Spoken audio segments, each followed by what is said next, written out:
ಮತ್ತೆ ಮುನ್ನೆಲೆಗೆ ಬಂದ ಬೃಹತ್ ಬೆಂಗಳೂರು ಮಹಾನಗರ ಪಾಲಿಕೆಯ ವಿಭಜನೆ ಅಸ್ತ್ರ. ಬಿಬಿಎಂಪಿಯಲ್ಲಿ ವಿಭಜನೆ ಪ್ರಯೋಗಕ್ಕೆ ಈಗ ಸರ್ಕಾರ ಮುಂದಾಗಿದೆ. ಈ ಮೂಲಕ ಮತ್ತೆ ಮುನ್ನೆಲೆಗೆ ಬಂತು ಪಾಲಿಕೆ 3 ಹೋಳು ಮಾಡುವ ವಿಧೇಯಕ. ವಿಧಾನಮಂಡಲ ಜಂಟಿ ಪರಿಶೀಲನಾ ಸಮಿತಿಯಿಂದ ವರದಿ ಕೂಡ ಸಿದ್ಧಪಡಿಸಲಾಗ್ತಾ ಇದೆಯಂತೆ. ಹೀಗಾಗಿ ಇದೇ ತಿಂಗಳ 3ನೇ ವಾರದಲ್ಲಿ ಸರ್ಕಾರಕ್ಕೆ ವರದಿ ಸಲ್ಲಿಕೆಯಾಗುವ ಸಾಧ್ಯತೆ ಕೂಡ ಇರುವಂತದ್ದು. ಇನ್ನು ಪಾಲಿಕೆಯನ್ನ 3 ಭಾಗಗಳಾಗಿ ವಿಭಜಿಸಿ ಪರಿಶೀಲನಾ ಸಮಿತಿಗೆ ಶಿಫಾರಸು ಕೂಡ ಮಾಡಲಾಗಿದೆ. ಎರಡು ಆಗ್ಬೋದು, 3 ಆಗ್ಬೋದು.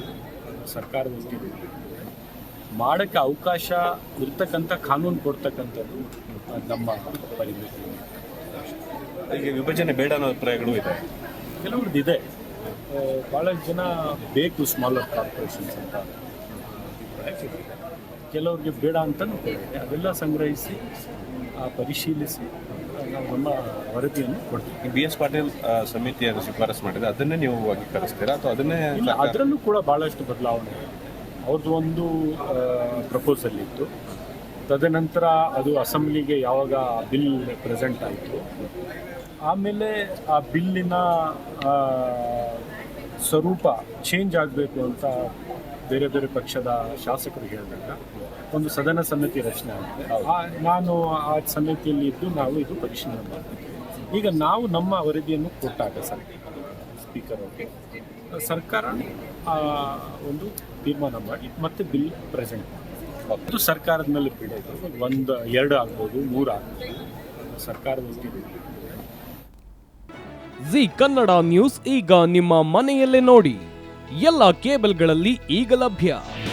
ನಿಮ್ಮ ನೆಚ್ಚಿನ ಜಿ ಕನ್ನಡ ನ್ಯೂಸ್ ಈಗ ಸನ್ ಡೈರೆಕ್ಟ್ ನಲ್ಲಿ number 292, Tata play number 1664, Jio TV number 1334, NXT digital number 30, in cable number 30, city networks 51, U digital number 162, GTPL number 17, Rockline telecommunications number 42, Shri Basaveshwara cable number 168, rural cable network 60, Vinayaka digital 57, Abhishek cable 821, city channel 53, Siddeshwara cable network 57, V4 digital Infotech 628, Surya digital networks 53, Gajanan digital number 836, Malnad Infotech private limited number